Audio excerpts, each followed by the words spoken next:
You started playing music because you love it, right? But here's the brutal truth. If you want to actually turn your music into a business, the music is only a small part of the game. The rest, however, is all about business strategy, marketing, branding, and financial planning, as well as everything else in between. If you don't have a business brain in the music industry, you'll either get taken advantage of or you just won't get noticed in the first place. Do you think Metallica got where they are by just writing riffs? No, they built a full on empire. Let's talk about why you need to shift your mindset if you actually want to make this work. My name is Gwethan. I am a entrepreneur and a musician, and my mission with this YouTube channel is to share my experience and my wisdom to improve your life. So the biggest mindset shift that you have is that you have to understand that music is the product and business is the engine that carries the product out to your customers, aka your fans. Metallica, Slipknot, Iron Maiden, Bring Me, any of these huge bands, they didn't get to where they are because they wrote great music. They built full on brands and they learned how to capitalize upon that and how to use personal branding to reach the masses. Aspects such as merchandise, licensing, and branding turn them into global forces. Think about Slipknot. What do you think about when you think of Slipknot? You think the masks, the jumpsuits, right? They've created their own personal brand that instantly you can associate their image with their music. They're more than just a band. They're almost they are a brand, but they're not, I wouldn't necessarily say they're a movement as such, but they have a cult like following, they have a brand. They just have so much powerful imagery in everything that they do that you could see a Slipknot album cover or you could see a Slipknot concert live and you might not necessarily be able to hear what's going on, but you would instantly recognize that it's them. And in 2025, personal branding is one of the most important things in business, if not the most important thing in business. So ultimately, if you don't treat your music like a business, you will get stuck. And this leads into the fact that the reason why most musicians fail or don't necessarily achieve what they want to achieve is because they don't treat it like a business. They lack business structure. But the thing is, the modern music industry rewards entrepreneurs, not just musicians. These days, as a musician, you have to be a content creator, you have to be a marketer, you need systems, marketing, and a financial strategy, not just good songs. This is exactly why I set up Hendrick Academy, because I've taken all of my knowledge about business and all of my connections and all of my experience within the music industry and blended them together because I'm not a stupid guy. I know for a fact that if you actually want to dominate this industry and you want to dominate this niche and you want to carry your music to heights and make an income off of it, obviously you have to have good music. You have to create art that people resonate with, but you also have to have people around you that are on the same page. You have to have this business knowledge, this business mindset of else. Otherwise, you're just going to get left in the dust. If you don't have a business brain in the music industry, you'll either get taken advantage of or you just won't get noticed in the first place.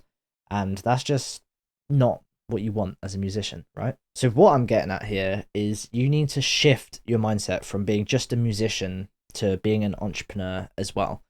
I have a free community alongside a free music business crash course within the community, which is kind of there to help you start to really think like an entrepreneur, think and treat your music as a business. Because, like I said, A, you don't want to get taken advantage of, and B, if you're really putting all of this time and energy and everything else into your craft, into your art, you at least want to sort of protect it and set it up in a way where it's actually scalable, where you can actually get it out in front of people and people will enjoy listening to what you have to offer. So ultimately, when you shift your mindset to think like an entrepreneur, you want to start setting goals. Are you growing an audience or selling merch or landing sync or licensing deals? You want to start off with goals, especially once you're in the Hendrick community, because I could teach you all of the business information here, but I've literally just spent so many hours building a crash course for you in there. So I highly recommend you check it out. The link is in the description.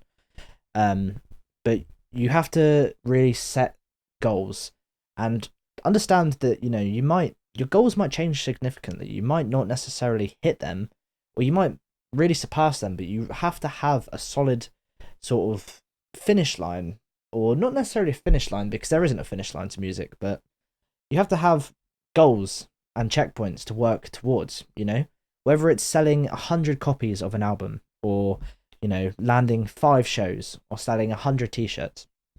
Setting these goals is exactly what all entrepreneurs do within their own business, and it just gives you more clarity, and it really gives you something to work towards, because especially as a musician, there's so many different aspects to this. You've got to get your music onto streaming services and count all the streams, you've got to sell merch, you've got to sell tickets, you've just got to do everything else in between. And having these goals that you're working towards just really gives you clarity and a sense of purpose, almost, because it's difficult. Being a musician is fucking tough, but it's worth it. That's why you're here, that's why you're watching my channel, that's why you're joining Hendrick community, because it's difficult, but it's so worth it. But these simple little mindset shifts and just doing something as simple as setting goals will make your life so much easier.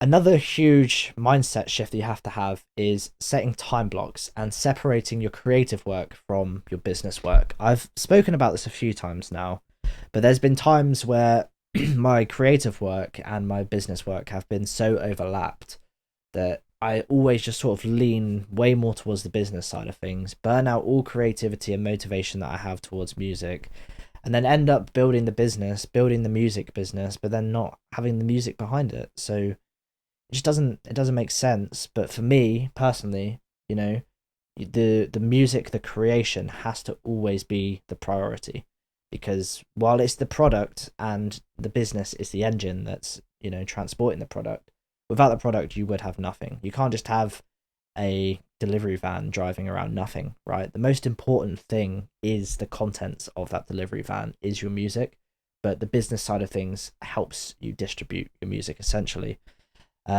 So yeah, just separate your creative work and your business work. Treat them as sort of two separate entities that overlap really nicely. I mean, a lot of business work is creative, especially if you're making posters or graphics or content like this. That is creative, and it is also business work, so that's amazing. But I just mean, have structured time. Have set time aside every week specifically for music. Set time aside specifically for business. Maybe even if you're doing it full time, spend the first few hours of the day doing business and the other half of the day doing music. Just separating them and having, not strict, because you might overwork in one area and you don't want to cut your music short because you've got to do business, and vice versa. But just have dedicated time blocks, and just it will really help you get into the creative zone, because otherwise, if you keep your business logical brain always working with your creative brain, it can just be a bit counterproductive sometimes. And my final point that I can give you as advice is to track your numbers and your metrics. You want to track your streaming revenue, your merch sales, and your ad spend, and everything else in between. If you're posting content, I highly recommend Metrical.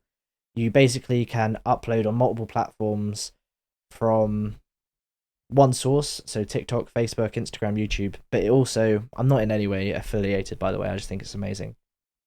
And you can also track your metrics, so like your views and everything on all different platforms. But even if for like merch sales or ticket sales or streaming, even if you just set up a like a Excel spreadsheet or something like that, just so you can really track your growth and see what areas you're not growing in and what areas are doing really well but aren't necessarily doing well in other aspects. If you can sort of have that in front of you and be able to analyze that and track that, it will make things a whole lot easier. Again, in Hendrick Academy, I will be teaching you exactly how to do that. And if you're sort of interested but you don't know if it's necessarily for you, again, join Hendrick community. It's a space for music entrepreneurs.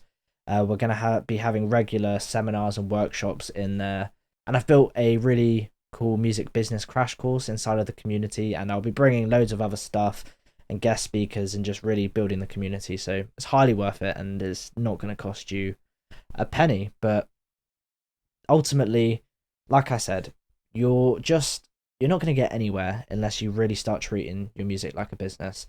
I mean, I would love to tell you that, it's all about the music and You know, you don't have to think like an entrepreneur. You just want to be a musician, but that's not going to get you anywhere, you know. And otherwise, you're going to have someone come in, not necessarily, but it's a common theme. You know, someone's going to see your talent and also see your flaws in the business side of things, and they're just going to take advantage of you. And that's also something that I will be teaching and preparing you for in Hendrick Academy. But you know, you want to protect your art. You want to really protect what you're creating, and the only real way you can do that in this honestly cutthroat industry is by giving yourself a solid business education. So, my name is Gwethan. I am the founder of Hendrick, and if you got any value or insights from this, please like, comment, subscribe, and I will see you in the next video. Goodbye.